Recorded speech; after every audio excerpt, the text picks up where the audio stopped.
আসসালামু আলাইকুম। সবাইকে শুভেচ্ছা জানাচ্ছি। মাসুম মাহবুব দেখছেন ওপেন দাস ইউটিউব চ্যানেল এবং মাসুম মাহবুব ফেসবুক পেজ। পৃথিবীর যেই প্রান্ত থেকে যারা দেখছেন সবার জন্য শুভকামনা, ভালোবাসা। প্রিয় দর্শক, বেশ কিছু গুরুত্বপূর্ণ খবর আছে। বিশ্বের রাজনীতি বা মিডল ইস্টের রাজনীতি ওঠানামা করছে। সাউন্ড বিটের মতো ওঠা-নামা করছে। সকালে যে খবরটি দিচ্ছি বিকেলে উল্টো হয়ে যাচ্ছে। উল্টো খবরটি আবার পরের দিন সোজা হয়ে যাচ্ছে। সোজা আর উল্টো হচ্ছে।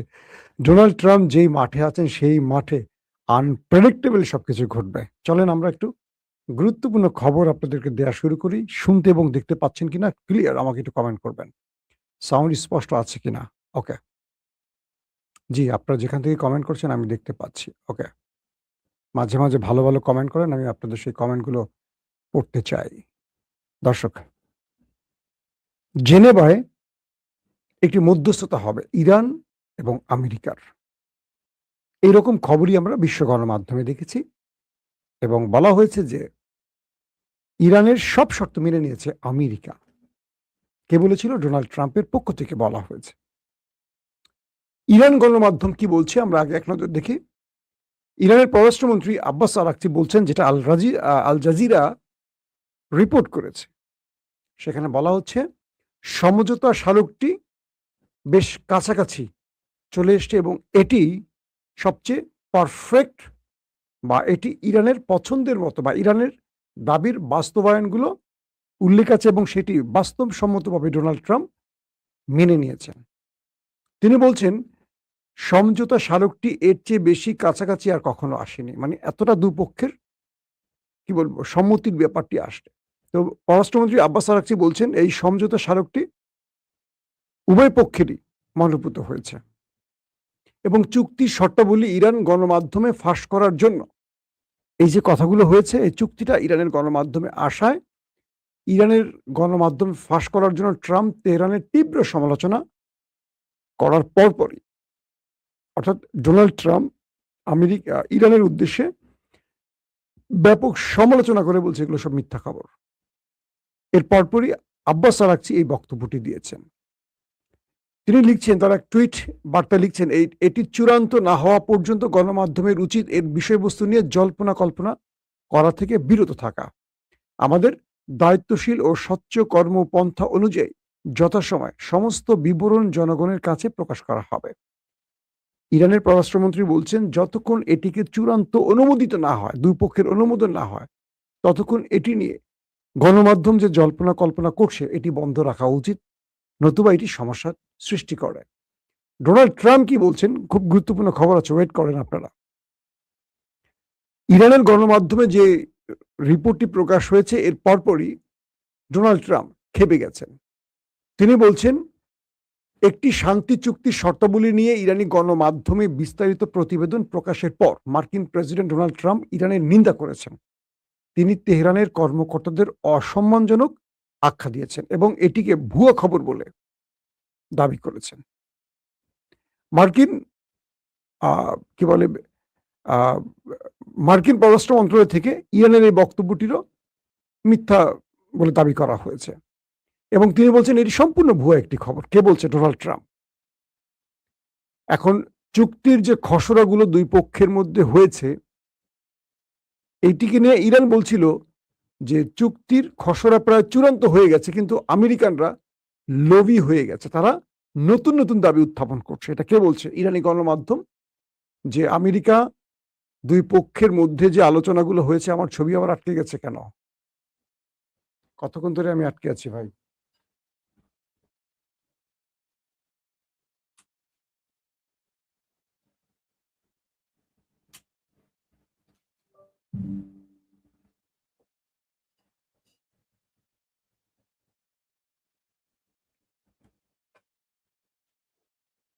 চেহারা বেশি ভালো না তো, এজন্য আটকে গেছিল বোধহয়, না ফ্রিজ হয়ে গেছিলাম।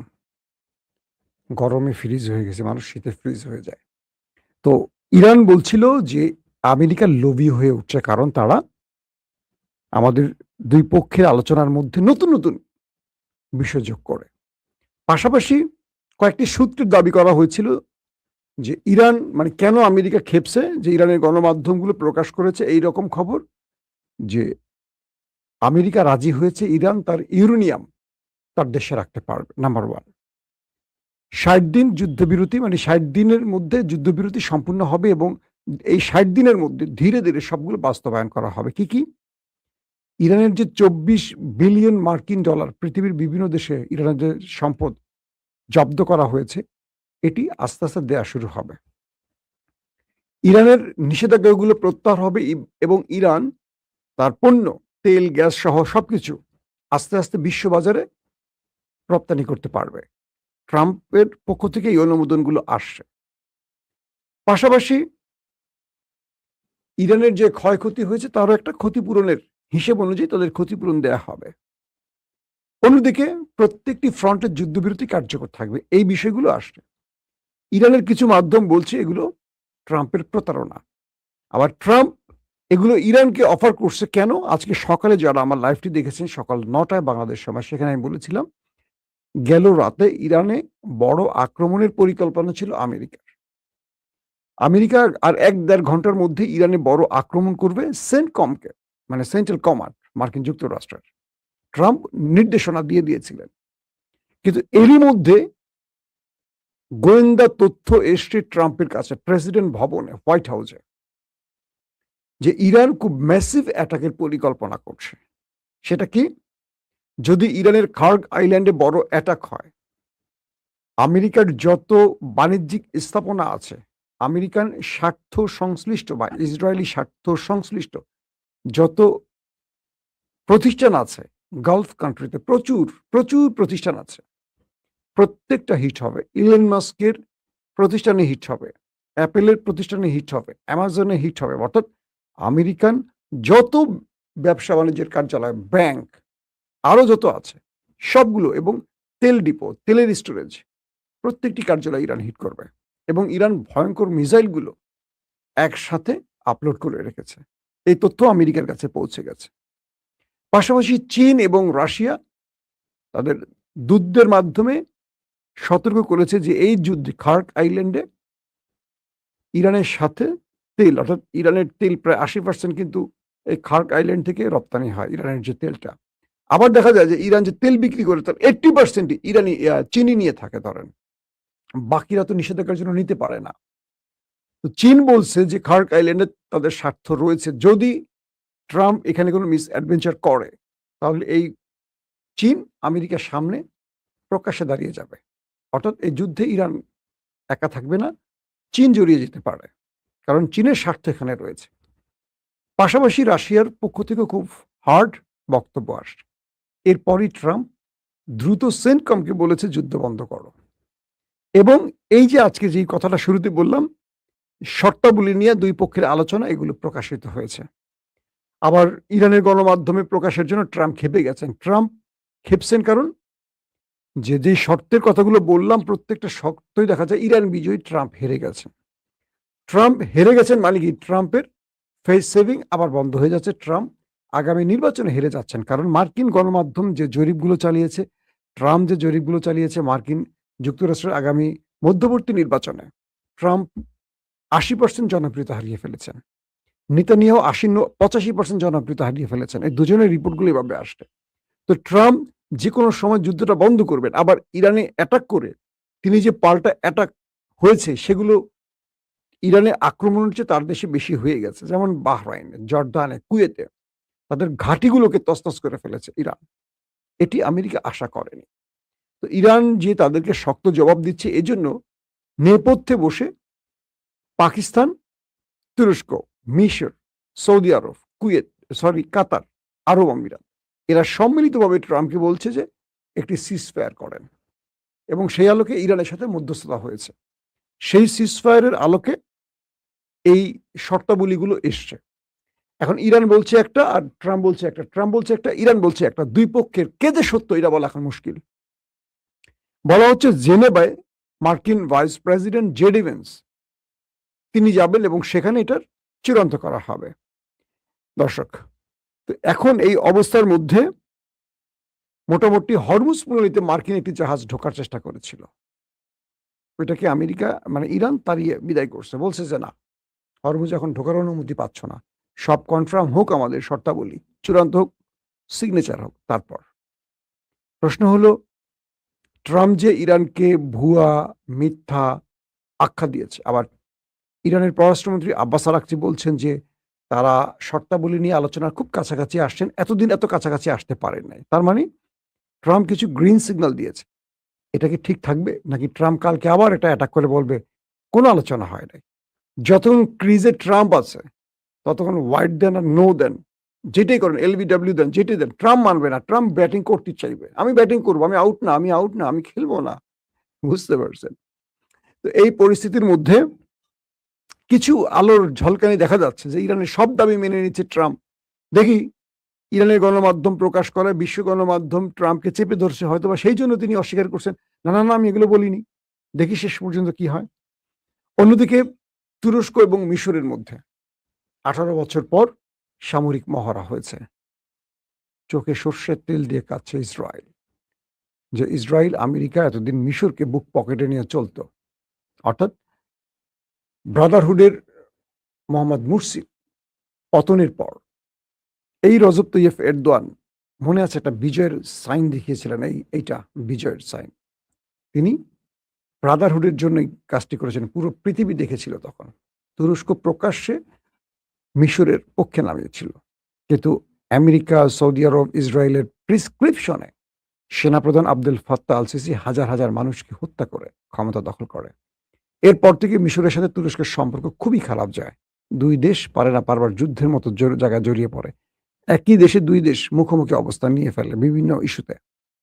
এরদোয়ান যখন দেখলেন যে ফিলিস্তিনে ব্যাপক হত্যাযজ্ঞ চালিয়েছে ওই দেশটি, আমাদের ওই দেশটি, তখন তিনি বুঝলেন ফিলিস্তিন রক্ষায় কাছাকাছি আসতে হবে। কাছাকাছি আসার জন্য পথ একটাই, জর্ডান, লেবানন, মিশর। মিশরের সাথে হাকান ফিদান দীর্ঘ চেষ্টার পর ২ দেশের মধ্যে একটা সম্পর্ক সৃষ্টি হয়েছে। বলা হচ্ছে, তুর্কি গণমাধ্যমগুলো বলছে 18 বছর পর এই দুটো দেশ, মিশর এবং তুরস্ক, সামরিক মহড়া করেছে। সেখানে আকাশে তারা যুদ্ধ বিমান উড়িয়েছে, তারা যুদ্ধ জাহাজ নিয়ে মহড়া দিয়েছে এবং দুজনে ঐক্যবদ্ধ কিছু পরিকল্পনা নিয়ে কাজ করছে, এমনটিও আভাস দেয়া হচ্ছে, যেটা ইসরায়েলের জন্য অনেক বড় ধাক্কা। কারণ বারবারই নেতানিয়াহু বলছেন যে এরদোয়ান ইসরায়েলকে চারদিক থেকে ঘিরে ফেলার পরিকল্পনা করছে। ইতিমধ্যে মিশর এবং তুরস্কের এই মহড়াটি ইসরায়েলের জন্য বিশাল টেনশনের কারণ। আবার এরদোয়ান বলছেন নেতানিয়াহুকে, "তোমাকে আমি গ্রেটার ইসরায়েলের খায়েশ পূরণ হতে দেব না।" এটা নিয়েও নেতানিয়াহু টেনশনে আছেন। তার যে গ্রেটার ইসরায়েল গঠন করতে হবে, সেটি প্রধান বাধা এখন তুরস্ক। এবং তিনি বলছেন ইরানের পর তাদের নেক্সট টার্গেট তুরস্ক। আর তুরস্ক বলছে, "ওয়েলকাম। তোমার জন্য আমি প্রস্তুত আছি, আসো। আমি ইরান না। আমি ইরান না। আমার গত ২০ বছরে প্রত্যেকটা ফ্রন্টে বিজয়ের ইতিহাস আছে। আমরা জেরুজালেম বিজয় করব। মসজিদুল আকসা আমরা আবার পুনরায় ফিরিয়ে নেব।" এই এক বক্তব্যে খবর হয়ে গেছে আমার নেতা কাকুর। তো এই মুহূর্তে তুরস্ক এবং মিশরের এই মহড়াটি বিশ্বে খুব গুরুত্বের সাথে প্রকাশ করা হচ্ছে। কারণ এই দুটো রাষ্ট্রের শত্রুতা থেকে নতুন করে বন্ধুত্ব মানুষকে আলোর মুখ দেখাচ্ছে। পাশাপাশি তুরস্কে যাচ্ছেন সৌদি আরবের সবচেয়ে পাওয়ারফুল ম্যান, আয়রন ম্যান নাকি? মোহাম্মদ বিন সালমান। একটা লম্বা সফর, মানে দীর্ঘদিন পর একটা সফর। এর আগে এরদোয়ান এসছিলেন আরব আমিরাত এবং সৌদি আরবে, একটা বড় বিনিয়োগ পেয়েছিলেন। এবার পাকিস্তান, তুরস্ক এবং সৌদি আরবের মধ্যে ৩ দেশীয় বা ত্রিদেশীয় একটি সামরিক জোট বা এই আদলের কিছু একটা হতে যাচ্ছে। বলা হচ্ছে এই সফরটি খুবই গুরুত্বপূর্ণ এবং ইরানে আমেরিকা, ইসরায়েলের আক্রমণ আশপাশের দেশগুলো, মুসলিম দেশগুলোকে অনেক কিছু শিখিয়েছে। বিশেষ করে সৌদি আরব একটা বিষয় স্পষ্ট হয়েছে। ইভেন আরব আমিরাতের সাথে ইরানের মধ্যে আলোচনা চলছে তাদের প্রতিনিধিদের মধ্যে। বিষয়গুলো খেয়াল করছেন? আস্তে, আস্তে শীতল থেকে উষ্ণ হচ্ছে সবকিছু। দুটো বিষয় মুসলিম বিশ্ব বুঝছে। নেপথ্যে কিন্তু কিছু দেশ কাজ করেছে। তুরস্ক কাজ করেছে, পাকিস্তান কাজ করেছে ইরানের সাথে তাদের এই দূরত্ব কমানোর জন্য। আবার ইরানের পররাষ্ট্রমন্ত্রী আব্বাস আরাকচি খুব ব্রিলিয়ান্ট ম্যান। ওর বাবা! তার প্রোফাইল পড়ছিলাম আমি একদিন। আলী লারিজানি এবং আব্বাস আরাকচির পুরো প্রোফাইল, তারা যে ডক্টরেট করছে তার পুরো প্রোফাইল ফাইলগুলো পড়তে গিয়ে আমার মাথা খারাপ হয়ে গেছে। এত ব্রিলিয়ান্ট হয় কি করে? আর আমাদের দেশের বাংলাদেশ ব্যাংকের যিনি গভর্নর, তিনি শুধু একজন অ্যাকাউন্টেন্ট। তার কোনো বড়, বড় ব্যাংকে বা তার কোনো পিএইচডি বা বড় কোনো গ্র্যাজুয়েশন নেই। পৃথিবীর একটা নেপালের মতো দেশে বলেন, একটা ছোট দেশের গভর্নর হন বিভিন্ন দেশের পিএইচডি হোল্ডাররা। বাংলাদেশের ইসলামী ব্যাংকের চেয়ারম্যান একজন চোর। আফসোস বিএনপির জন্য আফসোস। এই বিএনপির জন্য আমরা 15.5 বছর ওয়েট করেছি, 18 বছর ওয়েট করেছি। আসবে বিএনপি কবে? কবে আসবে বিএনপি? অপেক্ষা ছিলাম। কত নামাজে দোয়া করেছি আল্লাহর কাছে হাত তুলে। বেগম জিয়াকে বা তারেক রহমানকে প্রধানমন্ত্রী দেখার জন্য। বিএনপি থেকে যোগ্য লোক নাই। এই আদামরা অশিক্ষিত, করাপ্টেড দুর্নীতিবাজদের বসাতে হবে। এভাবে বিএনপিকে বা বিএনপির জনপ্রিয়তাকে ধ্বংস করে ফেললে হবে? যারা বিএনপির পক্ষে কথা বলছেন যেসব নেতারা, সাংবাদিকরা, আমলারা বিভিন্ন পর্যায়ে এরা সব সুবিধাবাদী। এরা এই কথাগুলো বলছে কেন? বিএনপির থেকে সুবিধা নিতে। কালকে সুবিধা বন্ধ হলে বা কালকে আওয়ামী লীগ বা কেউ ক্ষমতা আসলে এরা সঙ্গে, সঙ্গে বলবে, "আমরা বিএনপিকে বলেছিলাম এই কাজ করো না, এই কাজ করো না।" আমরা বিএনপিকে প্রকৃত অর্থে ভালোবাসি। আর এজন্য এই সমালোচনাগুলো করি যাতে আগামী দিন বিএনপি আওয়ামী লীগ হয়ে না যায়। আসেন। তো এই পরিস্থিতির মধ্যে এখন তুরস্ক, সৌদি আরব আর পাকিস্তান এই ৩ দেশের যে চুক্তিটি নিয়ে এখন কাজ চলছে এবং সৌদি আরব তুরস্কে গেলে এই বিষয়টি আরো এগিয়ে যাবে। বলা হচ্ছে আধুনিক প্রযুক্তির মুসলিম বিশ্বে আধুনিক অস্ত্রের দিকে নাম্বার 1 তুরস্ক। আর সবচেয়ে পাওয়ারফুল নিউক্লিয়ার বা পারমাণবিক বা অ্যাটম বোমা রয়েছে পাকিস্তানের। তবে এখানে পাকিস্তানের একটা চেষ্টা থাকতে পারে বা তুরস্কের চেষ্টা থাকতে পারে ইরানকে জড়িত করা। ইরান এখানে ২ টো কাজ করে ফেলেছে। ১, আমেরিকা, ইসরায়েলকে একটি দেশ, এই ২ টো দেশকে ধোলাই দেওয়ার সঙ্গে গালফের ৮ টি দেশকে বা আরো ১০ টি দেশকে ধোলাই দিয়ে এটা প্রমাণ করেছে ইরান নেক্সট মিডল ইস্টের মোড়ল হচ্ছে। তো তুরস্কও চাইবে ইরানকে পাশে রাখতে। যদিও তুরস্কের সাথে ইরানের ভৌগোলিক অনেক দূরত্ব আছে, অনেক ইস্যুতে তাদের মধ্যে লড়াই আছে। এই লড়াইগুলোকে একটা প্ল্যাটফর্মে এসে ২ টার সমতার ভিত্তিতে অর্থাৎ এখানে তুরস্ক ছাড় দিবে, এখানে ইরান ছাড় দিবে। এটার ভিত্তিতে যদি সমন্বয় করা যায়, তুরস্ক, মিশর, পাকিস্তান, ইরান ৪ টা দেশ থাকলেই হবে। খেলা ঘুরে যাবে। মসজিদুল আকসা মুসলমানদেরই হয়ে যাবে। তো এই বিষয়গুলো নিয়ে আসলে খেলা চলছে, আবার নেপথ্যে শত্রুরাও খেলছে। কি করে মুসলমানদের মধ্যে ফাটল ধরানো যায়? কি করে বিএনপি জামাতের মধ্যে ফাটল ধরানো যায়? এরা ২০ বছর একসাথে ছিল। একসাথে লড়াই করেছে। অজস্র মানুষ গুম, খুন, ক্রস ফায়ার হয়েছে। জামাতের শীর্ষ লিডাররা সব ফাঁসিতে ঝুলেছে। বেগম জিয়া তার প্রত্যেকটা বক্তব্যে বলতেন, তারা নিরপরাধ। তাদেরকে জুডিশিয়াল কিলিং করা হয়েছে। তারেক রহমানও বলছেন। আজকে সেই বিএনপির কথা পুরো পাল্টে গেছে। বিএনপি এখন চেতনায় আর জামাত এখন রাজাকার।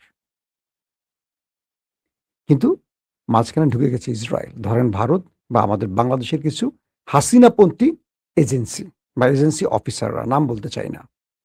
এরা বিএনপি এবং জামাতকে আবার শত্রু বানাচ্ছে। আমার সবচেয়ে অবাক লাগে আমার বিএনপির বন্ধুরা এখন জামাতকে নিয়ে ফেসবুকে হ্যাবি লেখে। কেউ আওয়ামী লীগকে নিয়ে লেখে না। অদ্ভুত না? গত ১৫.৫ বছর বিএনপিকে পিটাইয়া দেয়ালের একদম শেষ মাথায় নিয়ে গেছে। দেয়ালে পিঠ ঠেকাই দিয়েছে। গুম, খুন, ক্রসফায়ার যা খুশি করছে। এমন বিএনপি নেতা কর্মী নেই যাদের নামে মামলা নাই। জেল, জুলুম, অত্যাচার। কোন বিএনপি এখন আওয়ামী লীগকে নিয়ে একটা পোস্ট করে না। দেখেন আওয়ামী লীগ আর বিএনপি এক হয়ে গেছে। সকল বিএনপি এখন জামাতকে নিয়ে লেখে। জামাতকে নিয়ে কথা বলে। এখন এই যে আমি বলছি আমাকে এখন গুপ্ত বলবে। এই বিএনপি বলবে গুপ্ত। অথচ তারা ১৮ না ২০ বছর একসাথে ছিল। একসাথে খেয়েছে, একসাথে ঘুমিয়েছে, একসাথে জেল খেটেছে। একজন খাবার নিয়ে গেলে জেলে নেতারা ভাগ করে খেয়েছে। সাইদির ইমামতিতে বাকিরা নামাজ পড়েছে। নিজামী ইমামতি করেছে। পেছন থেকে সব নেতারা ফখরুল সাহেবরা নামাজ পড়েছে। তাদের হাদিস কোরআন শুনেছে। আর রাজনীতির মঞ্চে এসে তারা একে অপরকে গালিগালাজ করে। এটা মুসলমানদের ক্যারেক্টার না। মুসলমানদের ক্যারেক্টার এমন হতে পারে না। ক্ষমতায় বসার সঙ্গে, সঙ্গে চেঞ্জ হয়ে গেল কেন? জামাত বিরোধী দলে বসার সঙ্গে, সঙ্গে চেঞ্জ হয়ে গেল কেন? মাঝখানে ইসরায়েল ঢুকে যাচ্ছে। ইসরায়েল ঢুকে আবার মুসলিম বিশ্বের যেমন ফাটল ধরায়, জামাত বিএনপির মধ্যে এমন তিক্ততা তৈরি করছে যে জামাতের একটি মাত্র ব্যাংক, এটা জামাতের ব্যাংক না, জামাত সমর্থিত লোকদের ব্যাংক ধরেন। সেটাও কেড়ে নিতে হবে। বাকি সব প্রতিষ্ঠান তো বিএনপির। লাভটা কি বিএনপির হবে? ওই যে আমাদের সালাউদ্দিন ভাই একজন আছে, আর লাগে না। বিএনপিকে ডোবানোর জন্য সালাউদ্দিন ভাই যথেষ্ট। এটা এখন বুঝবেন না। হাসিনা এখন বলছে তাকে ডোবানোর জন্য যারা যথেষ্ট ছিল তারা সবার আগে পালিয়েছে। বুঝতে পারছেন? তারা সবার আগে পালিয়েছে। এরাও পালাবে। ওই আবার শিলং চলে যাবে। No tension. হাসিনাও রক্ষা করবে। এখনো ভালো আছে শিলং ভাইরা। এটা যাদের মধ্যে এই চরিত্রটা থাকে তাদের থেকে যেকোনো ব্যক্তির সতর্ক থাকা উচিত। দর্শক, আজকের মতো বিদায় নিচ্ছি। চামে কিছু বাংলাদেশের খবর দিলাম নাকি? খুশি হয়েছেন তো নাকি বেজার হইছেন? কমেন্ট করবেন যে আপনারা বাংলাদেশের খবর চান কিনা? আজকের মতো বিদায় নেই। প্রত্যেকে ভালো থাকবেন। আল্লাহ হাফেজ।